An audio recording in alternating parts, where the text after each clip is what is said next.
Hey, I'm Sam. Welcome to Brickwall Pictures. Today we're here to talk about Nathan Fielder's new show, The Rehearsal. This is actually part 2 of a discussion. Make sure you check out part 1 for a kind of overall broader discussion of Nathan Fielder's entire oeuvre. But just like last time, I'm joined by Greg, who is also a Nathan Fielder fan. Hello! Yes, I'm a very big Nathan Fielder fan. Please watch our last video. Yeah, there's a lot of context to be gained from that first part. And we also talked a fair bit already about The Rehearsal, like as we were covering other topics, like we talked about Nathan Fielder's screen persona and like some morality things, which are interesting. So I will say there are a couple, this video is going to be specifically a review of episodes 1 and 2 of The Rehearsal, which are the only 2 released at the time of recording. Maybe we'll make a regular thing of it. Maybe we'll, I don't know if we haven't really talked about it yet, but maybe we'll do like each episode perhaps. Yeah, and so I will say, just in case you are going to skip that first part, we did already talk about a few moments in quite a lot of detail, like we talked about that moment in the swimming pool where the old man comes through. So like we won't like rehash that discussion, but yeah. So The Rehearsal is his new show. It's on HBO Max. It's an HBO Max original, whereas before. And thank God he's on like a strong platform. Yeah, he's not on one of these streaming services that can like disappear overnight because like no one's on it. You know, he's not on a Quibi or like even like he's not on Peacock or Yahoo. some stupid shit. You know, yeah, he's not on Yahoo screen. You know, you got a good platform on HBO Max, and his other show that he produced, the How to with John Wilson, is another HBO Max original. So I'm glad that he's like finding a home there. Nathan Fielder is also connected to another show that's in the works that I think is a scripted thing that has Benny Safdie, who's one of the Safdie brothers that made like Uncut Gems and Good Time, and it has Emma Stone. Uncut Gems. And he's in Uncut Gems. Uncut Gems. Right. And it has Emma Stone in it too. So I don't know what the status of that one is. I think that was announced before The Rehearsal, but then The Rehearsal ended up coming out first. I love everything Nathan Fielder so far. Yeah. Please don't have any sexual allegations. Well, I think people are trying to cancel him on Twitter, like right now, about how he like manipulates people too much. Which we had that conversation just coincidentally in our last part, which we recorded yesterday, about like whether does he cross the line or whatnot. It's all in service of. Which I think for the most part we gathered that like he doesn't. He does in some parts, but like it's worth it for the content, I guess. I don't know. I mean, that should be said lightly. Yeah, me and Greg disagreed a little bit, actually, over whether he even does cross line. For me, it was only like one instance of line crossing, and I think the rest is totally fair game and just, straight up funny content. But anyway, you can go back to part 1 to check out that debate. We won't rehash that here. Let's talk about the overall show of The Rehearsal so far, and then we'll zero in on each of the 2 episodes as like a review of each. But like, so overall show... How would you describe the Can we talk about the fucking trailer? The trailer's great. I didn't watch the trailer. I wanted to go in. You didn't? Yeah, I wanted to go. I had like the intense desire to, you know what I mean? But I wanted to go know about it until I saw the trailer. Yeah, dude, I freaked out. I was just on YouTube and I saw the trailer and I was like, "Oh, you're fucking kidding me." I was like, "No way, he has a new show." Cuz I honestly thought Nathan For You was kind of going to be it. Just because the very nature of like the show itself and who his character was and the fact that he plays his character in real life as well, I just didn't think that he would do another thing because they tied up that show really nicely with that movie. And so, I don't know, I just didn't think there was going to be a new thing. So I'm so excited that there's a new show, and it's so good. I watched the trailer, and I was like, oh my God, this is incredible. I can't wait to watch this. It seemed very similar to Nathan For You, but like, different enough, which it is actually a very different concept. Yeah, that's a good way to put it. It is very similar and also very different. Like, I was surprised how similar it felt to Nathan For You because I had thought he was going to like leave that style in the past because there were interviews where he said that the reason why Nathan For You ended wasn't because they got canceled or whatever. It was because he felt like they had pushed that format as far as it could possibly go. And they absolutely did, That's admirable, too. They had kind of already moved beyond the show's concept of, like, helping struggling small businesses. Like, how many episodes in that last season were actually about helping small businesses and weren't about some other crazy scheme, And the whole wrap-up movie has nothing to do with helping a small business. It's just following these, it has the Bill Gates guy come back who is not a small business, that guy's not a small business. He's just a dude. He's an old guy. He started hanging out at their office. So they had absolutely pushed the format as far as they could, when he said that, I had feared that like that meant he was going to leave behind the like unscripted reality style. But no, all it meant is he was going to find a new angle on that like medium to then push this current format even further.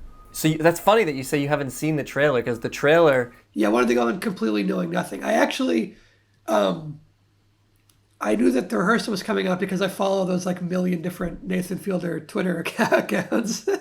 And they kept tweeting like, 6 days until the rehearsal, 5 days until the rehearsal, 4 days until, but I didn't know what it was, right? I was avoiding looking at any like screenshots or anything. So what's crazy after, as you said, like you didn't see the trailer, have you seen it now? Because no. It gives away, it's basically the intro of the first episode. So that's what got me hooked. Yeah. So I didn't go into it blind. So when Sam watched it, we talked about it, the last video we did on Nathan For You. When Sam watched the first episode, it was totally blind, and he was like, "Oh, what is this?" It was he like had no idea what was going on when he revealed and he thought it was all unscripted. Yeah. So the trailer revealed that everything he's saying. So that makes sense of the trailer, because that is the big like hook to the show. That will suck you in, and it sucked me in watching it. But I guess I'm glad that I got the experience of like actual the mind fuck of whoa, holy shit, he's actually... Right, because you were just watching it because you just love Nathan Fielder. So you were like, exactly. I'm watching anything he's going to make, right? I wish I did that. God if damn. I'm already sold on something, I won't watch the trailer and I won't like look into it anymore, and I'll try to go in blind. And I'm sold on anything Nathan Fielder does. So, and I love that this show feels like a natural evolution of Nathan For You. It's like it takes the things that work. It's so like well they ramped it up. They ramped it up, and also it's like he now has a premise that I think allows a lot more wiggle room than the initial "I'm gonna help struggling small businesses" premise. The rehearsal is broader, which means it has the legs to go in so many more directions. Like even just in these first 2 episodes, the variety is crazy. Episode 1 versus episode 2 are like completely different. And then episode 2 has like a cliffhanger ending, which we'll talk about when we dig into that specifically. But both stories are rehearsals for these people, essentially, which is interesting. I'm curious to see how far they can go with this new concept, because I don't know. I don't see it having legs, honestly, which is... Really? I don't know. I think it has crazy... Yeah, I think it has the helping small businesses thing, to me, I think you could do a lot more with that than you could with, like, doing a rehearsal for things. But then again, it's not my idea, so they have all the ideas. Yeah, I would say it's the opposite, because I think the word rehearsal is, like, just malleable enough that it can be applied to so many different situations. Whereas with small businesses, the situation is always a struggling small business, but the business itself can change. This one, which you I guess have that the could people get dull. changing, and you have... Yeah, because the thing with the Nathan For You format is there is a lot of repetition to it. They do a fantastic job of mixing it up, and like obviously once he...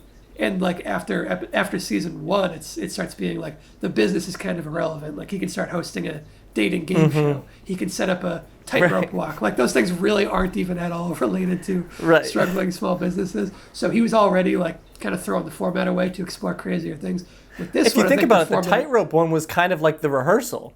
Well, yeah, exactly. Kind of more along the same lines, where like he's just helping somebody rather than helping and he's a small like business. Rehearsing the actual tightrope walk itself for like months at a time, which is in line with the crazy prep work. The Finding Francis movie, when Bill Heath is rehearsing meeting Francis and he hires an actor to play Francis, that's like a direct prelude to the rehearsal as well. So you can that's see honestly a direct prelude. Like if you remember in Finding Francis, he walks in the door, she walks in the door, or whatever. It's almost a direct prelude to the first episode of the rehearsal. Yeah, to the way that it's cut where together, he walks and they'll like swap out the real people with the actors, which is a brilliant moment. Yeah. So the movie serves as like this beautiful little bridge between the 2 shows, where it's like the exact crystallized concept of the rehearsal is in the Nathan For You movie. So it works as like a segue almost, you know. One that we never even saw coming. I wonder if they knew they were going to do this like a while ago. I wonder if they were like, oh hey, we're kind of onto something. Like they're realizing that they could do more with the show than what they were doing, and maybe Comedy Central didn't have quite as much a budget as HBO does. Yeah, that's a point I want to hit on, is the budget. Nathan For You already felt like I wouldn't say it ever really felt like it was constrained by the budget, would you? The Nathan For You show. He was always doing like crazy, insane shit. Near the end, he was the idea. Once we started seeing how crazy the ideas could get, that's when I was like, oh, okay, yeah, their budget's probably pretty constrained on what they can do, but the potential of what they can do. I was thinking like they're probably maxing out their budget, like they're probably getting the most they could, right? And maybe they this could is do supposed to be like a little, shit a small budget. Comedy Central man on the street like I don't type think show. Comedy Central puts anywhere near as much money into their shows as an HBO Max show. I think that's pretty clear. Right. But the fact that he is able to make a whole dumb Starbucks thing on the Comedy Central budget, that's pretty insane. I don't know if they're like pulling in extra money from other if he sources did it with or whatever. HBO, I bet you he would have been able to keep the store running, and He would have Red had like a franchised. clean store. You know? He would have had a clean store. He would have gotten like all the check marks from the inspection and the health inspector. Yeah. Because Get a that's the liquor reason license. he had to close it down, because they yeah, he would have had a liquor license. Yeah. So one of the most exciting things about the rehearsal is that he's doing these crazy ideas again, but now he has like these seemingly unlimited resources of an HBO budget. Yeah, he's probably not even close to maxing out the budget. Yeah, the pure spectacle of like just the bar set of how in detail they recreate. Well, and that's not even talking about the guy's apartment. I guess let's dig into episode 1 now. Let's focus in on episode 1 now. The pure spectacle that he's able to build this bar to such exacting detail with like the exact hot sauce brand and the balloon up on the vent and shit. The exact like stocking the fridge with the right alcohol and everything is incredible. So if we're talking like specifically budget, you could say that like all the construction of the bar and all that stuff and all like the specific hot sauces and all that is like incredible on its own. But I would even go a step further or think about something else, is that like all the research that it takes. All the research that it took to even do his apartment, redo his apartment. Exactly. All Yeah, the they had to strategies send in they had the, of like breaking in and doing the. They were there doing some kind of inspection, and then they like 3D scan the room. It's 3D brilliant. scan the room. I loved that one moment where the chair was different, where he says, "Due to a slight difference in chair, I ended up looking like a fool." And it's true. It's so true, and it's crazy how like the fact that he's so exacting and getting every detail right.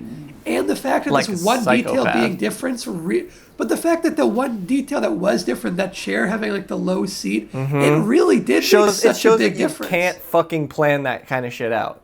It kind of shows a flaw in like Nathan as a character of like, you can't, no matter how much you try in real life, it's very difficult to rehearse everything and get it exactly the way you want it to get, which is kind of what I picked up on with this show. Is like you're kind of seeing that character of him as like he is a very like collected and well organized person. He plans everything out exactly how it needs to happen, and it's like, oh shit, this one chair thing really just shows the flaw in his human nature, I guess. Yeah, I think it's fascinating on that front, and it's also fascinating on in the way that it shows the virtue of wanting to rehearse, because a detail so small really did change everything about his delivery in that moment. It shows that like there is a point to going as extreme with the details as he's doing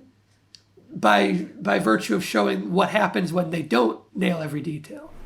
So it's kind of like a confirmation bias for this obsessive level of detail. We're all just little insects caught in Nathan Fielder's big spider web, We're little puppets that he's pulling the strings of, Yeah, he's a big spider puppeteer. Just the pure spectacle of constructing this whole bar, and then later we find out he shipped it across the country in the second episode is so crazy. And I gotta wonder what the HBO executives think of this. Like, do they see this on the budget as a you line want us item? to send it as just so you can go in the bar and pretend to have a drink and have the person come in and meet you in the bar? Like, for this teeny tiny comedic moment, you want us to ship an entire fucking set across the country? Well, and shipping it means like deconstructing it and then reconstructing it, Yeah. And the fact that it didn't even fit inside the warehouse, they like cut the little piece out of it. It's incredible. Can you imagine being the workers that are deconstructing and reconstructing, just thinking like, why the fuck are we even doing this right now? Well, so I kind of feel like for those guys, like, I mean, we've been on lots of film sets. We know those kind of people, they'll just be like, oh, yeah, that's what they want us to do, so we're going to do it. And I don't think they, like, care. Like, they're just like, we're getting paid, we're going to do the work, right? For me, it's the HBO executives in his suit, in his big $1 billion office, being, this line item right here, why are we going to spend $3 million to transport a set that we built in New York over to Oregon? You know? For me, it's that guy trying to compute that. And I wonder if there's like fights behind the scenes, like over the creative freedom, or if they trust Nathan Fielder enough to just like give him carte blanche to do whatever he wants with. But, you know, I also wouldn't be surprised if he would like disguise that from the HBO people. You know what I mean? Like, I don't think he would be beyond calling it something else or like tricking them into, you know what I mean? Right, like a little con artist. Yeah, like the way he gets signatures. Because he could have said people. like, oh, well, we're going to use it because we need a place for us to meet or something like that, so I can show her this is the kind of thing that I have done for other people, and we can't, you know, and then just not doing that. Yeah, he's proven that he can like convince people of anything, you know, like he has that planned out. Like maybe he made one of those flow charts for what he would say to the HBO executive with like, if he says yes to this, then I go this way, you know, maybe I would love to see like a behind the scenes of this show if he left HBO and went to Netflix or something like that. I'd love to see like a behind the scenes of like trying to create that show and of him like all the ways that like he was able to achieve the stuff in the edit. Like maybe a situation where it was like they had to film a whole day in that one the bar that they moved across the country, but they just didn't put it in the edit. Right. Yeah, I mean, that's totally possible. I'm sure they do film a lot of stuff that doesn't get into the edit, you know? This is the kind of show where they have such an abundance of footage because they must just have hundreds, if not thousands, probably thousands of hours of footage to comb through to find what they're looking for. Especially because, like, as this episode goes along, there's the point where, like, they've rehearsed it so many times and we're only seeing, like, a few seconds of each rehearsal, or not even each rehearsal of the like trivia night. They say that they ran through a full trivia night with like the full trivia game and the full like ordering the pizza and the drinks and like the entire night. They said they ran through that 6 times the entire night or more. Maybe it was a dozen times, which is crazy. And just imagine all the footage, because even before they get into the rehearsal, he's been meeting with him like several times to go on walks and stuff, you know. But I know they're for sure paying like all the actors who are filling out the bar, all the extras, you know, and the bartender and stuff. I imagine how many people are on payroll for these long ass days of going through the, like, that's just, the budget is astronomical. It's crazy to even imagine. Can you imagine being one of these actors and working on one of these things? Yeah. I think it'd be so fun too. Just like pretending to be a bartender, like for not even like anything at all. She was so funny that moment where like she's like, I don't know how to make a fucking margarita. She goes, I don't know how to make a margarita. She's like, yeah, I just salt around a thing. Yeah, it's so funny. I was actually really impressed though by the actor who played Skeete's friend that he wanted to confess to. Remember how first off, I love that she met with him pretending to be a bird watcher. That was so funny. And then like just she observed that woman's like mannerisms so well. I was really impressed by her performance. Actress. Yeah, when she was pretending to be that friend in the bar, I was like, yeah, this is a really good performance. Like it doesn't feel like a cheap impression. It feels like she is like embodying what she saw of that woman, what we saw of that woman. I was genuinely impressed with that actress. I hope she ends up getting some like nice acting gigs out of using this in her resume or whatever, you know, out of putting it in her reel. Yeah, I was impressed. The first thing we see is them in the apartment itself, which is genius. Just that he picked the exact book and like just these little the comment things about the doors, which seems so like innocuous, you know. Which is something you'd see from Nathan For You. Like, that's definitely some more stuff that you'd see. Like, that's smaller stuff that you'd see in Nathan For You. But well, that kind of comment, yeah, but not the fact that he rehearsed it dozens of times and planned out saying something so mundane, you know? The plunger joke and the way that deviates is hilarious. Yeah. I should start traveling with one of these. Yeah, with one of these and it didn't land. Yeah, it doesn't land. He's like, oh, well, okay then. You know, he thought I was insulting his understocked. He goes, I didn't plan that I was insulting him not having a plunger. It truly feels like we are taking this character from Nathan For You and developing it into a whole, not a new character, but like the next level of that character. Like, it's like this character decided to create a new show on their own. Like, he's still that person who wants to connect with people, but it's not as obvious in this one. Yeah, he's than now. It is in the well, others. I think it is. I think far. it's. Well, yeah, I think it's in the background, and I think. Yeah, episode 2 is getting kind of close to that, though, with him taking care of the kid. Well, I think that moment you mentioned of in episode 2, we see that brief glimpse of him in the bar again. I think that's getting to it. I think, and I mean, obviously, he then talks about their woman that ends up meeting him there. But even just seeing him in that bar, I think it's starting to probe deeper into his psychology as a character, and it's all intentional. I'm sure he's aware of it. When we were talking about it being a weird line item of like, you transported all the way here for this one quick moment, right. But I think it is worth it in a way. How like thought provoking of an idea it is that he transported this is like the fact that it's so strange and seems like such a waste of money is so noteworthy that it somehow justifies spending that much money on it because it's that unusual. Like, what is going on psychologically if you do bring the bar? The fact that like I can see him being like, well, no, like it's kind of like because my character is this lonely. It's just too much that you have to explain for a pitch.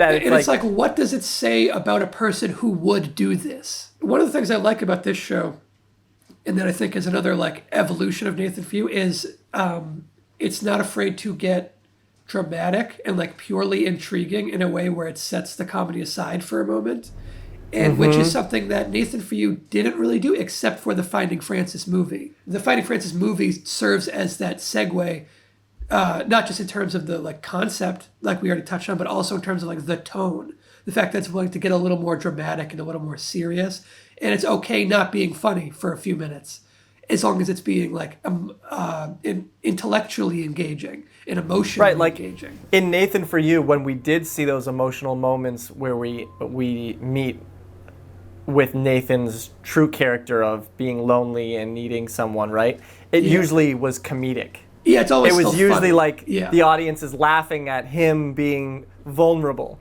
as opposed to in the movie, it's totally not that. It's always like him asking to hang out with somebody. I remember when you and I were watching it, I remember saying like out loud, being like, oh, fuck. Like, he's having me feel for him right now. Yeah. This is very bizarre to me. Like, I was like feeling sad, like genuinely, because I couldn't pick between whether or not he was serious or not. Like, whether or not this was actually him. It was just genius. Yeah. Like, fuck you, Nathan. Well, and I love that the rehearsal is like embracing that more. It took that aspect of the movie, which worked so well, and it's now embracing it. Oh, I also wanted to briefly say I loved how long the first episode was. It was like 45 minutes or something. It wasn't like, which is a big step up from Nathan For You, where because on Nathan For You, obviously it's the commercials and stuff, so it was a half-hour show, but it's really closer to like 22 or 24 minutes once you take. It didn't even feel like 40 minutes for me. It felt like it went by kind so of the quick, same amount of time as Nathan For You, but it actually. It was so it went by so quick, but I will say I didn't feel the runtime that it felt long, but I did feel the runtime and that it felt more substantial. Like it was able to let things linger, which is the good side of something being longer, as opposed to it feeling like draining or like outstaying its welcome. It doesn't have the downsides of it; it just has the positive. A channel like Comedy Central, you have to have these clear commercial breaks. And Nathan For You really did. It was obvious when you would cut to commercial or something. Yeah. Because they do like something dramatic that would tease up to it or whatever. This new show, The Rehearsal, is like more professional, more cinematic, more. It's closer to like a narrative documentary versus the reality documentary hybrid of Nathan For You. This show could get very deep. Like, oh yeah, I think it is the way already, that it's going so far. Get deeper. It could get really deep. Yeah, I actually think it is already getting it started deep, lighthearted, deeper than it might seem. Well, so it is lighthearted, but I think there are a few moments of profundity. Like it calls to mind a lot of like really great pieces of art in like filmmaking. Like I was reminded of Fitzcarraldo, the great Werner Herzog movie about the guy carrying bringing the boat over the top of a mountain, when he transports the bar across country, for how like obscene of a task it is and the fact that Werner Herzog in real life did that. Well, Nathan Fielder in real life is doing it because obviously his isn't a narrative. And I'm reminded of Synecdoche, New York, the great Charlie Kaufman movie, in that it's like the theater space inside of a warehouse, but it's like creating a world inside of a world that he can live in, that he's constructed, but he's trying to immerse himself in outside of the actual reality. There's a lot of like really deeply, thoroughly thought-provoking things at play while still being just hilarious, It's what's putting so great someone in a very meta, artificial scenario and environment, yet still having them feel very real feelings and be able using to that peel back that artificiality to artifice. bring out a greater sense of authenticity than you can often get in like scripted That's a great drama. way to put it. I would really love to rehash this. First off, even the idea that he was like, oh, the issue is that if he spends too much time on the game in his brain, he's not going to make that choice. So I have to feed him the answers without him knowing it. Yeah, right. So we talked about this in that our is first just part, great. That montage of them walking around and getting the answers in is so fucking funny. That might be the funniest part of episode 1 to me. Oh, it's so good. I just did not see that kind of thing coming. It's such a beautiful moment of comedy. Like, I laughed the entire time. Yeah, everyone was hilarious. Yeah. If you were to live your life and like walk, in New York City, like say you were to do that, right? And you were to experience people around you, right? You wouldn't know whether those people are acting or if they are serious. So even if there was a bad actor, if you were interacting with a person who's a bad actor, you wouldn't expect. You wouldn't know. Yeah. You just think they're weird. So he was probably like, oh, this person's weird, the way they talk. Like, this isn't really what a crime scene looks like, but why would he question it? Like, why would he question it? Who questions if it's a crime scene or not? Yeah, well, and it's the thing of, like, how it's easier to, like, lie to someone if they don't have any reason to suspect that you're lying, Yes. But, like, if you're lying and you're being interrogated, then it's going to be, like, easy for your lies to get caught. Whereas if you're just having a conversation and you lie about something, like, completely innocuous, there's no reason to suspect that you'd be lying, so people will just, like, go along with it. Nathan fully capitalizes on that, like, aspect of the human very thought manipulating process. Because think about it from that guy's perspective. It's not like they just went to this one spot. They were on this long ass walk where they probably walked several blocks or whatever, and then they happened to pass by this person who was already there. It's not like they met them there. He has no reason to suspect that person is anything other than having that they're overhearing a conversation. Right, because he didn't create scenarios that were really over the top. He created pretty generic scenarios. Like, one was a construction worker, and he wasn't like, oh, we're going to go meet my construction worker friend who's working on this building. Like, that's not how Nathan pitches it to him. He pitches it, we're just going to walk past this guy. And they're talking about bullshit as they go. Yeah, they're talking about the Burj Khalifa. What's this guy? Oh, the code on the door is one of my other favorite ones. The year of the French Revolution, though. That's so funny. Of the storage unit or whatever, yeah. Another moment that we talked about in our part 1 that is worth revisiting is that moment where Cora Skeete is trying to build up the nerve to actually make this confession that the whole thing is about. And it's the one detail that is wrong is his pizza isn't there, right? Yeah. That the pizza's taking too long. And he's kind of like a robot. Because he's forced to be, because they've rehearsed it so many times. So for someone that's rehearsed something so many times for something to go wrong, he was probably like, oh shit. It's like when you do so meticulously account for every variable and there's an extra variable, it makes that variable, it makes a mountain out of a molehill. It turns that variable into something crazy and like insurmountable. And he like locked up, he froze. And then he's like going back and forth of like. Right, because he probably as a person took this entire rehearsal as like this is the only reason that I'm actually going to go and express this to my friend. And so if it doesn't go right, he's not going to do it. And so he's sitting there like waiting for the pizza, like, this is the thing that needs to happen so that I can then do this, which as a normal person, you would just be like, oh, the pizza's not ready. I'll just do it anyways. I really want to talk about how you think she feels watching this episode. Or even how you think he feels watching this episode. Like that girl that he told her like a very... Like, do you think they're still friends after this? Like, how... If that was your friend, like, how bizarre would that be to watch them go through a rehearsal, someone mimic you, create like a fake scenario, a bird watcher to yeah, oh, holy it's crazy. shit. Yeah. That's fucking crazy mindfuckery right there. Well, then think about this, right? The extra layer of this particular episode that the second one doesn't have, and maybe others will at some point, right? But his whole thing is that he wants to confess this lie that he told her he had a master's degree when he doesn't, which is like a pretty small lie. In confessing that lie, he has now created a much bigger lie for himself without realizing it. Because now he's hiding this whole rehearsal process from her. That is an infinitely larger deception than what he's actually confessing. Right, because now you're deceiving your really good friend who really doesn't care about the lie. You're putting her on like hidden cameras and stuff, and you're putting her into these situations that are infinitely more questionable and you know. I mean, they must have had to, they probably came to her after once it was all edited and said like, hey, showed her it and been like, can we put you on or something like that. Well, maybe. Like they had to get her release. The thing is there are circumstances where you don't need to get a release from somebody, and I'm sure Nathan, for you used it a lot. So like there are different state laws, right? Like some states are a 2-party consent law for recording, others are a 1-party consent, meaning like you don't need a person's permission to film them. There are also, it varies state to state. So like that episode was in New York. I don't know what the specifics are. It might be a case of you can just film anybody and put them in the thing. It varies state to state, but I know that at least some states you do need everyone to sign a release for anything, no matter what. Other ones, you just need to notify them that they're on camera, and that can just mean like having a sign on the wall that says recording in progress or whatever. Other places, you don't need any permission at all, and you can record someone as long as you present them as they are, and you don't like manipulate the footage to like dub their voice saying something different or like deep fake them or whatever. I hope their friendship is okay, because if I was her, I would be like, what the fuck? Yeah. First off, my friend, I guess, responds to Craigslist ads like this.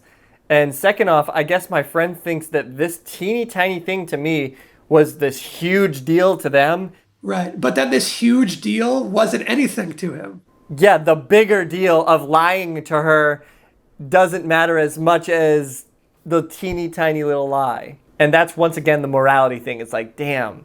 When I was watching this episode, I was just like, I feel for her. Like, I don't want to, if I were her, I wouldn't want to watch this. Like, this is TV, so she can see this. Like, once this comes out, like, it's like a gotcha, you know? And it's like, yikes. And this girl means so much to him. Like, we watch how much she means to him, and what if this ruined their relationship? I mean, it's interesting. The show concludes by saying that his admission like strengthened their friendship, but that's without her knowing about this whole production necessarily. Right. So maybe that reveal would end up changing that, because it concludes on the positive note of like, oh, it was a good thing, right? But maybe not once she knows about the actual show. I think that's just like an inherent cost of creating art in this way, like creating these kinds of both funny but also genuinely thought-provoking. I think there's going to be some collateral damage in what he's doing, and I think that's right. Like it's just the nature of the format. Yeah. Yeah, and I do think that the show and Nathan Fielder have kind of an out. I think it's more on this core Skeete guy than it is on Nathan. Actually, the fact of lying to the friend. Agree. Like I agree. Obviously, Fielder's creating the situation, but he's the one going along in like, okaying, you can get secret footage of this friend of mine, and I'm not going to tell her about the cameras and stuff. So he's at least complicit, if not more so than the production, because he's the one with the personal link to her. Right. It's bizarre to me still that he feels nothing in regards, or very little in regards to lying to her this much, but feels a lot about telling her this teeny tiny truth. I think it probably just like genuinely didn't occur to him, which is interesting. It's interesting on who he is as a person. No offense if you're watching, but like It is interesting psychologically on like who he is as a person, and that's kind of how these types of shows are too. Like Nathan For You and The Rehearsal, it's like you got to wonder who would accept these types of things. You know? Yeah, and this episode probed so deeply into his psychology. Like the second episode is like, what the fuck?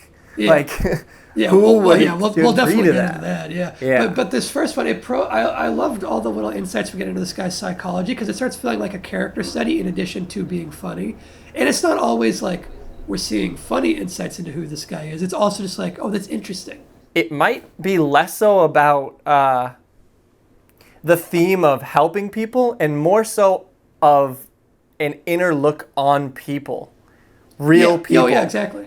And an inside look on who people are. Because that's kind of what we're getting here, is like a psychological analysis of these people. Yeah, absolutely. You go back to Nathan For You and the tight walk guy, it's a very psychological analysis of a person who would lie this much to this girl. Yeah. Right? Like, he would pretend to his whole family and everyone that he was a stunt guy. Yeah, and he would take the credit for it and like fully embrace that. It's fascinating.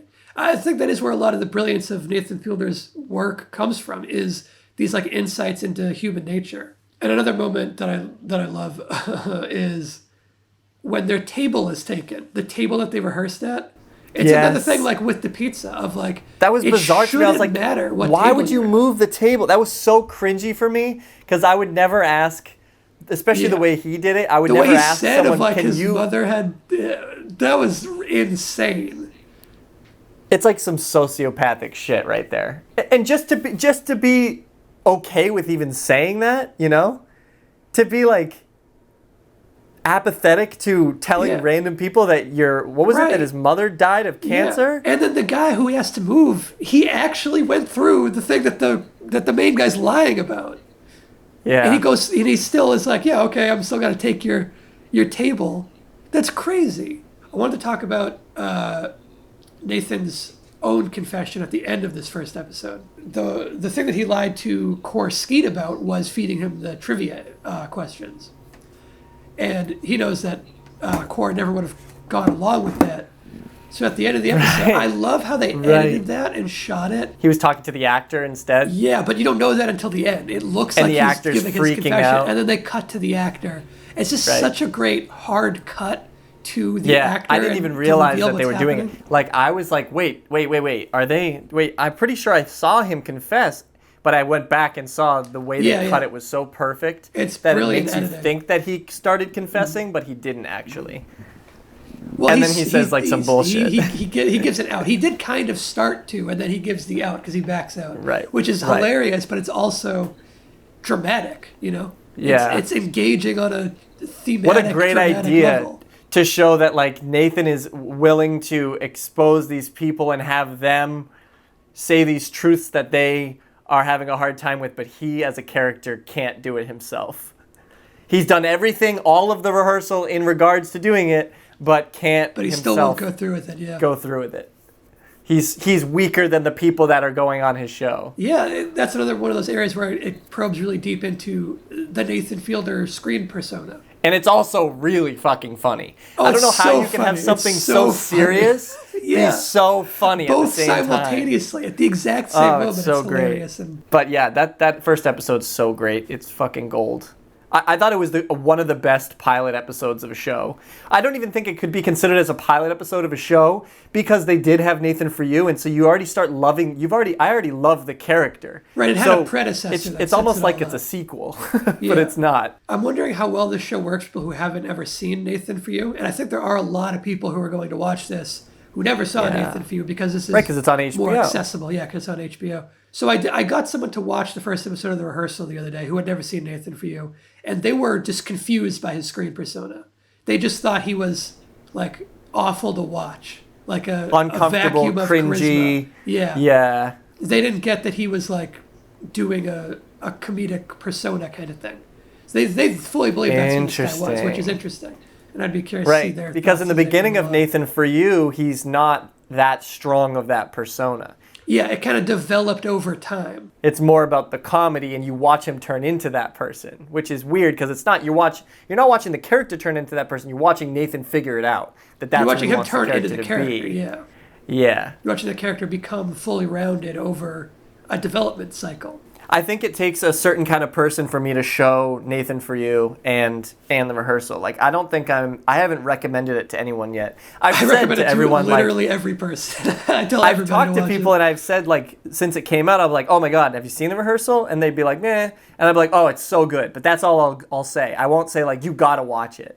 Because I just, like... I do. Whatever, man. I know it won't be for everybody. It takes a certain personality, it seems, which is stinky because it's so good. No, that's definitely true. It's definitely not for everybody. There's a lot of people it's not going to connect with. I think... Which I would prefer. Yeah, the reason why I just recommend it to everybody regardless is because I just figure I'll take the scattershot approach, and as long as there's a couple new Nathan Fielder fans, it's worth it. Do you think we're ready to move on to episode 2? Or do you have more to say about episode 1? Okay, yeah, we can double back if there's anything else. So episode 2... one thing that threw me off the bat that I was actually a little disappointed by with the second episode was that it was a much shorter runtime. It went back to closer to a Nathan For You episode's length. I think it was like 26 minutes or something like that. Oh, really? It was shorter again. It could just be because it's going to be part 1, part 2. Well, exactly. That's what I found out by the end of the episode, that it was a cliffhanger, which I wasn't expecting. I didn't know that they would be doing, multi-part episodes. It's so different from the first episode already, and I love the variety that we're seeing. It feels like a completely different show, yet it is in line tonally, and it's in line thematically, and it's in line in the fact that it really feels like we're learning about Nathan Fielder, the person, just by watching how he interacts with other people, how, like, guarded he is. Throughout the episode, we slowly transition into, like, a very different dynamic, if you ask me. Like, we kind of run away from the idea that it's like not a game show, but like it's a reality TV show, like it's a shtick, right? And we more run into the idea of we're watching a narrative. Oh, yeah, totally. And I think that's like a journey super doc. Fascinating. Yeah. Yeah. It feels like a journey doc, especially the way that it unfolds and the way that he gets involved in it at the end, which I guess let's talk about that. We're kind of talking about it in like reverse order, but I think that it warrants discussion. Like, and they show him calling a producer or whoever, I think one of the HBO people, saying, I'm now getting involved in this experiment. And then he calls up all the parents of all the kids and stuff, which is really interesting. And you see him using the flow chart, which I love. That's just a funny moment, and it's also really insightful to the fact that, like, it worked. Like, it did help him navigate is too. That, but it also, like, that is a tough conversation to have, and the flow chart did help him navigate that easily. Right. And Can you imagine being one of those parents watching this show being like, what the fuck? That was fake? That was and it's also impressive in that, like, before they show the flowchart, it does feel like a genuine phone call. Like, you don't know that he's reading off of that right away until they show him following it with the pen and all that. Like, his delivery makes it sound spontaneous enough. I do think, though, let me know if you disagree, I do think, though, that him getting involved might have been planned from the beginning. I think so, too. But at the same time, now that I say it out loud, planned, I'm wondering what they would have done if the thing with Robin had worked out. That one guy. They probably just would have rolled with it. Probably would have rolled with it, yeah. So I guess it's more like a contingency plan versus like a plan A. Like plan B is him getting involved. Because him getting involved doesn't cost a huge budget that they would have had to plan ahead. It just is he's replacing the person. If something like that happened in the first episode, that's very different. Because they have so many things that they planned out meticulously and built and huge budget items that, like, if that just was improvised, that wouldn't go well.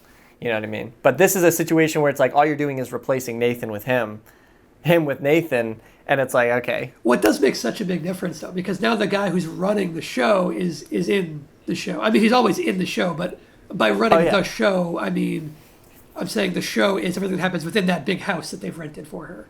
Yeah.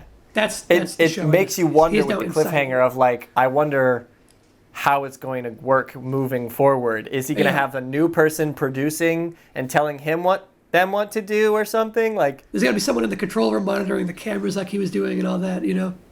Mm-hmm. I want to clarify for people watching. At the time of recording, I already kind of mentioned it, but at the time of recording, only the first 2 episodes have released.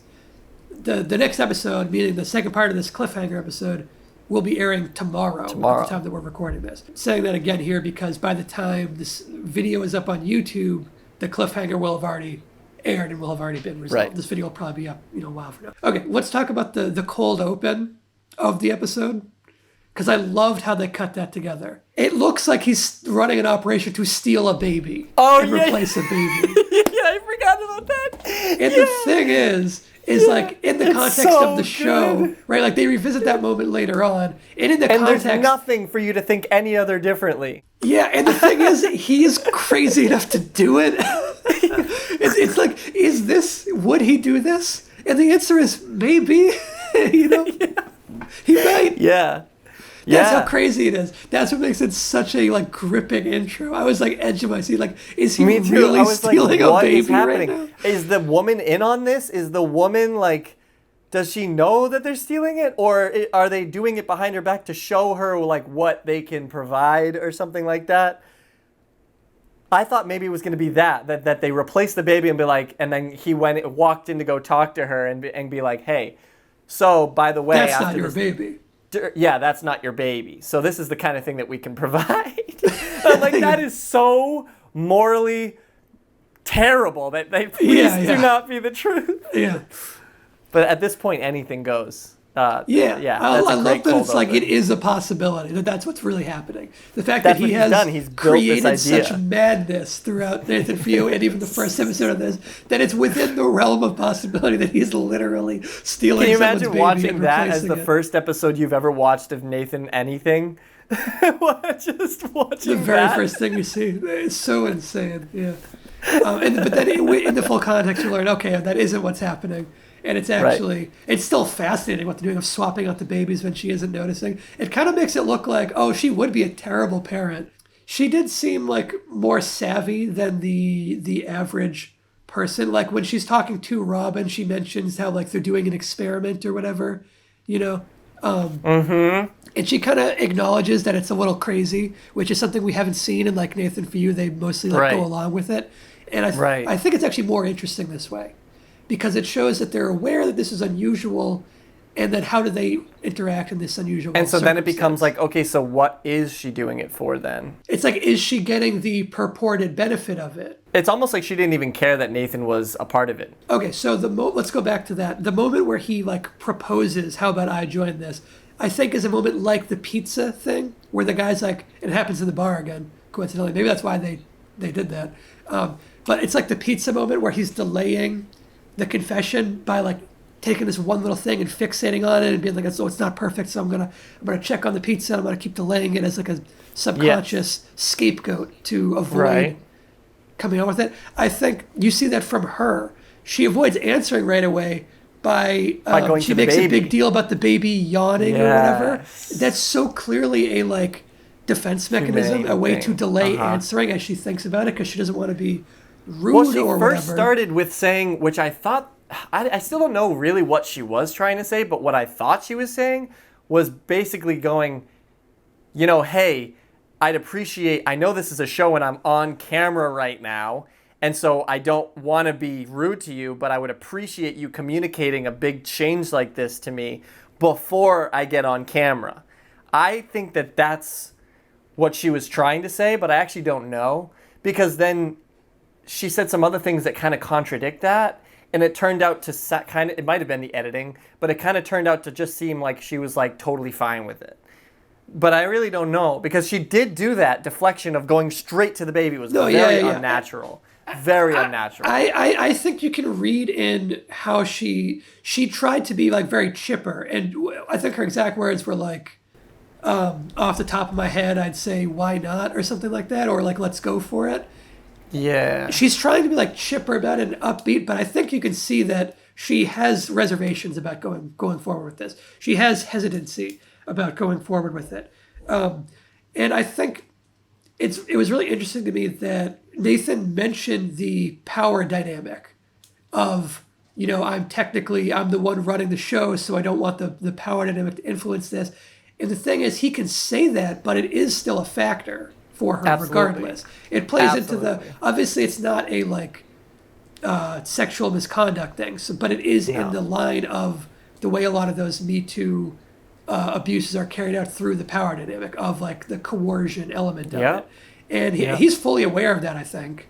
And you can make the case of like he is putting her into a situation that is probably going to make her uncomfortable, and even acknowledging it doesn't like wipe the slate clean of the power dynamic, but he's doing it intentionally, and I think he is providing a fascinating and like worthwhile exploration into that type of dynamic by like shining a light on how that dynamic unfolds in a situation that isn't as extreme as like a sexual abuse situation. It's almost like he's kind of doing a service and showing some people how this type of dynamic manifests. Because I think a lot of people hear about the power dynamic thing.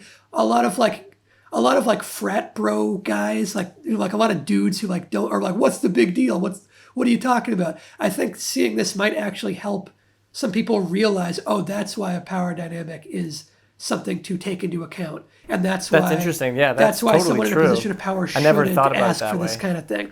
I think seeing it in action in a situation that's a little bit removed from the typical scenario might actually help some people realize why it's a problem, who maybe are in denial or who don't understand why it's a problem on a base level.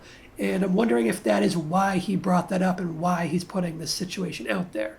Or at least like a facet of it, not the full reason, but a part of it. Right. I don't know. If so, I mean, that's really awesome. The power that you have as a show to be able to push ideas like that is really awesome. And that's how a show can do a really good thing. It's possible he's just throwing it out there as a way to try to like cover his own ass. Right. Or just as a way to acknowledge that the audience probably recognizes that, and so he's recognizing that, even though it doesn't do shit for her. Right. He's at least it's the performative thing of giving her an out. He does give her an out, which is good. Like, so that is better than if he didn't give her an out at all. It doesn't really alleviate the problem altogether. It seems like, and this might be the same case for all the people that have dealt with Nathan Fielder, or like in the shows, right? Is they know it's a show, or they know it's a shtick, like it's him trying to help them, or it's a part of a bigger production, right? It's a production that's trying to help them, right? So she knows that. So usually the people who run those things are professional, it's supposed to be professional, supposed to be like well-spoken, and it's very business, and that's basically it, right? Like The Prophet, like I said the last episode. I wonder what it's like for someone in these circumstances to go from the mentality of, oh, this person's helping me, to realizing that, oh, the person that is helping me and is running this thing is a little uncomfortable and weird and awkward, but it's still the show. Like, I'm still going to be helped, but I definitely would prefer it not being this person. You know what I mean? Like, she's dealing with him at the beginning of this, like, I'm going to help you, and maybe he's a little off, but she doesn't really think it. But now she has to deal with him, like, really, like, personally. And she starts to realize, I think, like, oh, he's, like, why would he be asking to be a part of this? That's weird. Like, that's not what this is supposed to be, like, what right? is his real motive here is probably one of the things she's thinking. Yeah, as she's playing with the baby, that's one of the things she's thinking is, what is his real motive?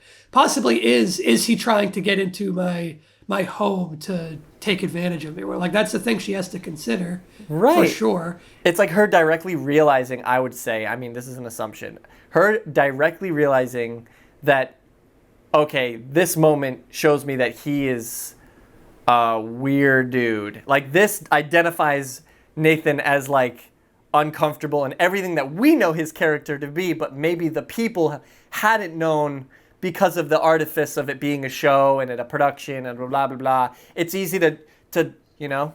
I think he comes across more, like, professional in the rehearsal when he's dealing with people at first, because he's not pitching them a crazy business idea. He is still pitching them a crazy idea. But he talks in a weird way still. He's definitely more of an uncomfortable type of person. So even though she might find him uncomfortable, it's not unnormal for her to just keep going along with it anyways. Because it's for the show. But I bet you she's feeling weird. She's thinking, like, what am I getting myself into with this? What did I already get myself into? And what am I getting myself into further if I agree to this moment is her realizing, what did I already get myself into? Like, maybe before this she felt okay, a little weird, but now it's like, oh shit, what is this? Yeah, she's like, this is this? She's like, this is the point of no return if I go forward with this. I just broke my pen as I was gesturing. Do we want to go back and talk about like maybe the beginning of the second episode? Yeah, well, let's talk about the concept of the so the whole concept of the episode is fascinating. It's this idea of like a test trial without consequences for motherhood. It's actually a really fascinating concept. Yeah, it's worthy of like a feature-length documentary on its own. And then to see like how it's executed, where like they're abiding by like the child labor laws, like the set laws of a kid can't work for however many hours a day, and they can't. Which is work cool because past... they're teaching people about set laws, which is fascinating. Yeah, which is something a lot of people probably don't know. And there's like a baby can't work after this time 4 at night, hours. Stuff like but also a certain time at night, like the curfew too. So they replace it with a robot baby. That to me was like, how is that gonna play out? And it's great. Yeah, I mean it works great, but also then it turns out he was falling asleep. He was supposed to be an all-nighter, within 15 minutes or whatever. It's crazy, and it's like how, and they keep that guy on. They don't even like fire him. Nathan just starts babysitting him is the funny part. So it's kind of interesting that he starts like that he has to babysit the night watchman when the whole experiment is the night watchman is watching to make sure that the woman in the trial is babysitting her actual baby. Not babysitting, but like raising the baby, And the fact that like they replace the real baby with an animatronic baby at night calls into question, couldn't they do the whole trial with an animatronic baby? Right. Why does it need to be a real baby all the other hours? Yes, and there obviously is a difference. Like she is getting the experience of interacting with a real baby. But it's so crazy the fact that like I love that they show these babies are coming from somewhere. Like the babies have parents that are okay putting them in this.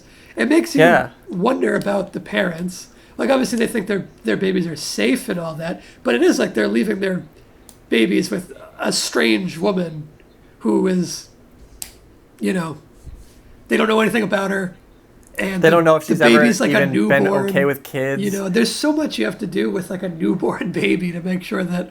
Like any little thing goes wrong and it could be disastrous. And they're I can tell you right off the bat, I would not leave my baby with this woman. No, I would absolutely not. I mean, especially when she starts talking about all the Jesus stuff, that alone, that's a big old red flag right there. It was funny seeing the real mom's response to, can I put canola oil? What was it? Lavender oil on her feet. Soles. And she was like,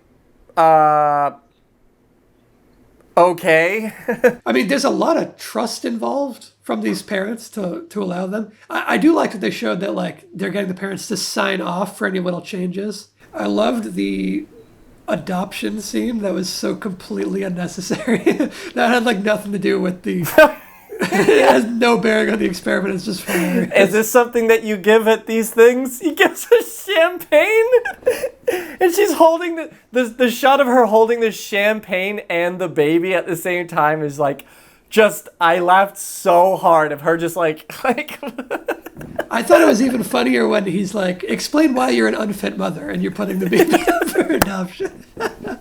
That's so funny. Wouldn't it have been great if her answer to why are you an unfit mother was because I'm about to give my baby away to a weird random production? Stranger? To a random stranger. So it's a fascinating concept for an experiment. And it was interesting that like that's how Angela in the experiment described it by calling it an experiment. I think they called it like a groundbreaking experiment, and that's how Nathan Fielder kind of described it on the phone call too. And she built it up a lot too when she was telling the guy, which is I thought because she was trying to like entice him to like make it sound all, Which I mean it is a groundbreaking experiment really to have all these different kids, and the fact that like this first part only gets into when they're a baby, but the experiment they showed is planned out to go through like different ages, right?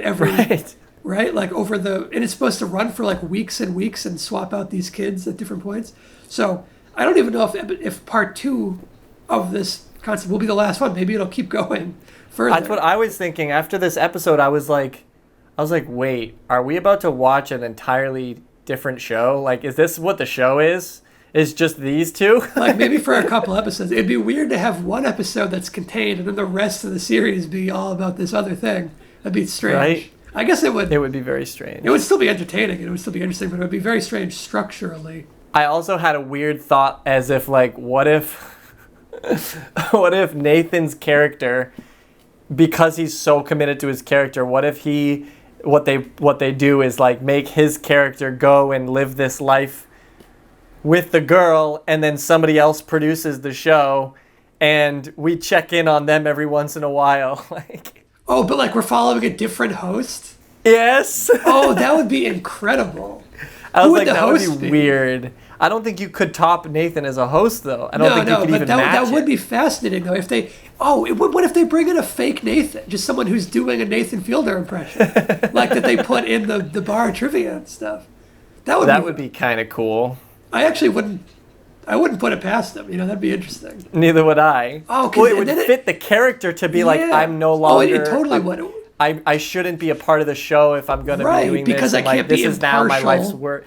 Yeah, Yes. like I can't be impartial, and then it becomes a situation of like, since I was busy with the experiment, I need someone to host the show for me. Right, So he hires right. someone to be him, and then Right. I kind of hope this is they his do that personal, now. like, thing. Yeah, I'm kind of hoping they do that now because it would be so fascinating. Because what they would be doing is the fake reality then becomes the real reality for the host, whereas the behind the scenes info is now what becomes fake. Oh, that'd Yep. be so fascinating. I'm kind of hoping that they do And we that now. we check in on them every once in a while too throughout the show. Yeah.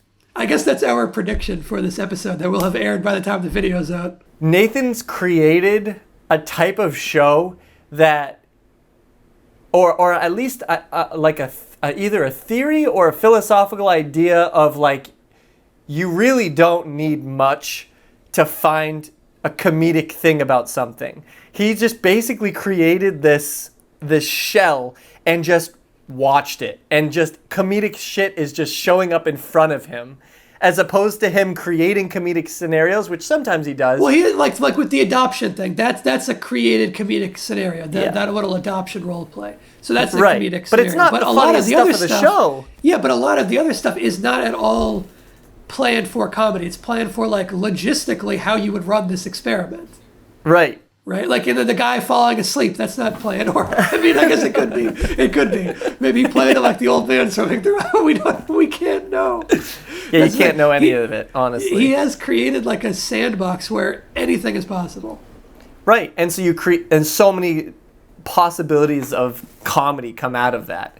But so many things of comedy and simultaneously drama come out of all of this. It's just great. It's such a beautiful show. Did I mention I like the show? Let's get into the like father side of it. So she Oh, eventually yeah. says she wanted to do it with a father, and then this is almost like it's like tangential to the experiment. It's like not exactly part of the experiment, but it's That was kind of the issue why she wasn't having kids in the first place. Yeah. She could have kids, but she was like, I just don't have a father. And he's like, oh, so do you have like a boyfriend? And she goes like, no, as in like, obviously. Because if she did have someone she cared about, she would probably just get pregnant and have a kid. right. She wouldn't be doing the experimental side of it at all, possibly. It seems like what she really needed help with was getting Sort a of like husband. dating help, kind of. Yeah, more Yeah. so than the baby. It's kind of like that's Right. her ulterior motive. Because my first thought when they said specifically that she wanted to have the husband to like share the duty of raising the kid. Because remember how Yeah. she was talking about how she needed like a babysitter in advance and Yeah. stuff like that, which I think is her being a little unreasonable given what she signed up for in the experiment. But at any rate, my first thought when she was saying that like she needed to have someone come in to be the husband, I thought what they were going to do was just have an actor be the husband and play the role of her husband, do a fake husband thing. But instead they go and they get the actual husband, which I think is perhaps owing to the fact that that's what she really wants, is to find like a Yes. life partner, not just someone Yeah, to exactly. carry out the experiment, which is Yeah, interesting. that's what she really wants. She wants to be given the resources to them pay for the dates, them, you know. pay for this big house that she's living in because that's not her house. Yeah. That's a set. She's definitely taking advantage. And Nathan even says it at one point. He's like, I feel like we don't really know if she's just... She just wanted to live in her dream home for a couple months while we. It starts to be unraveled about how it can be tough. Like, she wakes up in the middle of the night and she's like, whatever. But yeah, she seems like she's fine with kids. The problem is the husband. She doesn't have a husband. Yeah, and then A so they do partner, the I guess dating you could say. montage. The eels bit is hilarious. That's hilarious. And then the other one where she goes in this whole thing about the Dead Sea Scrolls or whatever, and the guy just sits there silently for a long ass time. That's really funny. The way they cut that together was so they great. just linger on him. Like, Yeah, because sitting she's there, just like, going looking on around. about her passion, and he's like nothing. And then we got to talk about Robin, who is the becomes one of the main characters of this episode, one of the main figures. He's a interesting person for sure. They I've met bonded people like over Robin. their religious stuff, which is off-putting to me immediately. They got too much Jesus in them. Yeah, his number thing is interesting. He definitely has 88. A screw loose when it comes from it. Yeah, the cutting together of their car ride of just all the different numbers. So beautiful. It's so good. Genuinely, I was kind of feeling like afraid for Nathan in that moment. I was like, because he's the type of like religious where like I don't want to be around someone that religious. Me neither. It's a red flag for me. It's like warning sign. Well, also he was like religious, but not respectful, and not like there were a lot of things that he did in his life that were pretty tainted and like poisonous. Like, and then he gets in a huge fight with his roommate, over the numbers is the it's crazy so part. good. When he says I told him the truth that his demon doesn't like the truth. It was such a crazy argument, especially to like have on camera. I wonder if the roommate brought it up while the camera was there, because he was like, someone's got to understand my side of this. Yeah, someone has to unravel this. He's like, I want bullshit. this documented so that he can't be like act like he's and honestly the victim good. here. I'm right there with the roommate. I love what he was saying. Roommate, Yeah, what he was saying is totally true. It's like, why don't you just experience the moments that you have with her rather than attributing it to some godlike number or something like that? Yeah. Well, and didn't Robin say his whole problem with the roommate was that he was an atheist or whatever, or he just like wasn't as religious? And that shows the type of Christian that Robin is, where he's the kind that's really forcing his religion onto other people, which is kind of like the dominant thing in the U.S. right now with like all these lawmakers and the Supreme Court are all trying to force their religion on people too, with the whole abortion thing is all Christian nationalist driven. Just fucking like, get your religion away from me. Yeah, right. Honestly, we're getting closer and closer to the imbalance of church and state. It's horrible. That has been erased. That is such a myth that we have any separation of church and state. But, well, okay, I'm going to go off on a whole diatribe. Yeah, so, right. Well, What I wanted to say was let's try to focus on because I'll start What's ranting. weird to me is he's so deeply religious, and yet he does things that are so contradictory to most traditional religious people, like smoking, drinking, having sex before marriage, dating merely for sex, and like, how he calls himself attractive. That moment is the biggest moment of cringe in all of TV history. She's just like, and he's like, well, I'm attractive, so.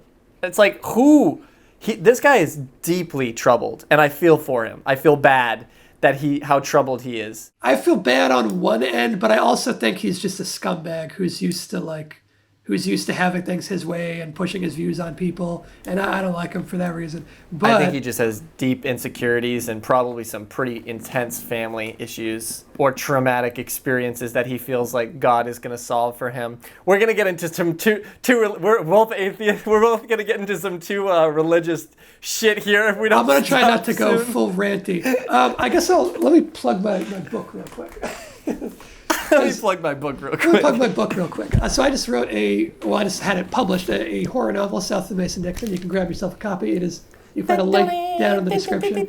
I'm mentioning this at this point in the discussion because I like to put a lot of social commentary in my writing, and this book is a lot about like Christian nationalism in the U.S. and its intersection with homophobia and whatnot. And also, I guess my other book there too, The Fall Plot. You can check out both books. Yeah. There will be links to both in the description. Well, this is his first book. This is his second book. They're both great. I haven't finished this book just yet because I'm a slow reader. But Follow Polite, beautiful. Look at the fucking back. Guys, do I even have to? All on Amazon. Get your copy. yeah, there'll be links in the description if you want to check out both of those. But anyway, that's enough plugging. We can get back to the rehearsal. I found it really interesting, the specific disagreement that the two of them had, because they did seem like they were actually a pretty good fit. I don't like either of them, but they did seem like an okay couple as far as as far as like they were on the same wavelength of the religious stuff, and they both seemed. She like was a little, totally buying into the whole numbers thing too. Which yeah, I was absolutely, like, oh, she was buying into it. Which, I mean, yeah, you have to be kind of impressionable to buy into religion to that extreme of a degree, anyway. But yeah, the fact that she was like immediately getting on board with the numbers thing.